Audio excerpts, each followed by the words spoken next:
नमस्कार, मैं हूं अंकुर और आप देख रहे हैं सत्यहिंदी.com। सत्य हिंदी का ऐप डाउनलोड करने के लिए डिस्क्रिप्शन में जाइए, वहां पे आपको एक लिंक मिलेगा जहां से आप ऐप डाउनलोड कर सकते हैं। अब एक नजर डाल लेते हैं अब तक की सुर्खियों पर। लद्दाख में चीनी घुसपैठ को लेकर मोदी सरकार पर बीते एक साल से हमलावर कांग्रेस सांसद राहुल गांधी ने शुक्रवार को एक बार फिर सरकार को निशाने पर लिया है। राहुल ने नई दिल्ली में कांग्रेस मुख्यालय में आयोजित प्रेस वार्ता में कहा कि भारत माता का एक टुकड़ा चीन के पास है और प्रधानमंत्री मोदी ने यह टुकड़ा चीन को पकड़ा दिया है। राहुल ने कहा कि मुझे भारत की सेना, एयरफोर्स, नेवी और हिंदुस्तान की जनता पर भरोसा है। ये प्रधानमंत्री की जिम्मेदारी है कि वह हिंदुस्तान की सीमाओं की रक्षा करें, लेकिन उन्होंने इसे नहीं निभाया।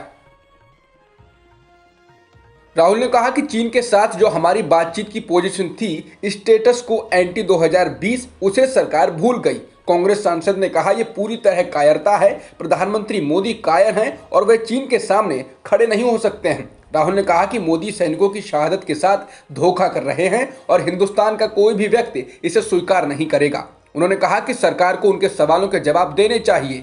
राहुल ने कहा कि हमारी सेना, नेवी, एयरफोर्स चीन के सामने खड़े होने के लिए तैयार है, लेकिन प्रधानमंत्री मोदी इसके लिए तैयार नहीं है। ट्विटर ने भारत सरकार से कहा है कि वह भारत की अपनी टीम को फिर से गठित करेगा और दफ्तरों में सीनियर अफसरों को नियुक्त करेगा। ट्विटर का कहना है कि ऐसा करने से कानूनी मामलों को बेहतर ढंग से हैंडल किया जा सकेगा और सरकार के साथ उसकी बातचीत भी बेहतर होगी। द इंडियन एक्सप्रेस के मुताबिक सरकारी अफसरों ने बताया कि ट्विटर और भारत सरकार के आईटी मंत्रालय के बीच हुई वर्चुअल बैठक के बाद ये सोशल मीडिया प्लेटफॉर्म इस बात के लिए राजी हुआ है। ये वर्चुअल बैठक बुधवार को हुई थी और इसमें मंत्रालय की ओर से ये बदलाव करने पर जोर दिया गया था। पश्चिम बंगाल विधानसभा चुनाव के ठीक पहले हुए इंडिया टुडे कॉन्क्लेव के मंच का फायदा उठाते हुए मुख्यमंत्री ममता बनर्जी ने नरेंद्र मोदी, अमित शाह, उनकी सरकार और बीजेपी पर बहुत ही जोरदार हमला बोला। उन्होंने जहां प्रधानमंत्री पर तानाशाही प्रवृत्ति का होने का आरोप लगाया, वहीं अमित शाह को चुनौती देते हुए कहा कि हिम्मत है तो उनके खिलाफ नंदीग्राम से चुनाव लड़कर देखें। इसके साथ ही उन्होंने विधानसभा चुनाव में अपनी पार्टी की जीत ही नहीं, पूर्ण बहुमत हासिल करने और अब तक की सबसे ज्यादा 221 सीटें जीतने का दावा भी किया। ममता ने साथ ही कहा कि बीजेपी को पता है कि वह विकास के मुद्दे पर चुनाव नहीं जीत सकती, इसलिए वह गुंडागर्दी पर उतर आई है। वह लोगों को आयकर, ईडी और सीबीआई के छापों के नाम पर डरा रही है।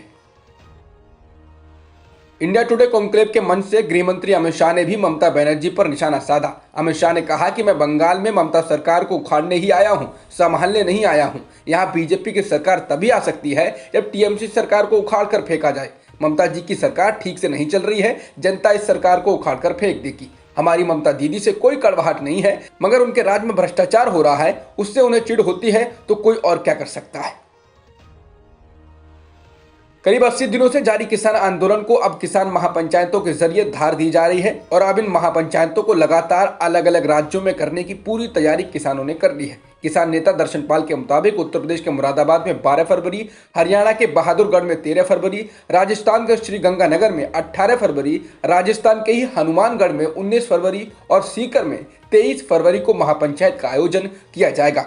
इसके अलावा किसानों ने 18 फरवरी को रेल रोको अभियान का ऐलान पहले ही कर दिया है।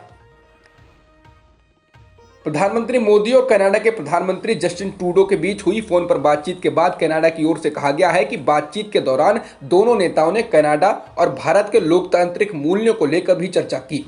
वर्तमान में चल रहे किसान आंदोलन का भी बातचीत के जरिए हल निकालने की वकालत की। हालांकि भारत की ओर से इस बात को लेकर कुछ नहीं कहा गया। बुधवार को ट्वीट में पीएम मोदी ने लिखा था कि दोस्त जस्टिन ट्रूडो की तरफ से फोन कॉल मिली। कनाडा ने कोविड वैक्सीन की मांग की है, हमने उन्हें अपनी तरफ से आश्वासन दिया है। हम जलवायु परिवर्तन और आर्थिक सुधार को लेकर भी सहयोग पर सहमत हैं।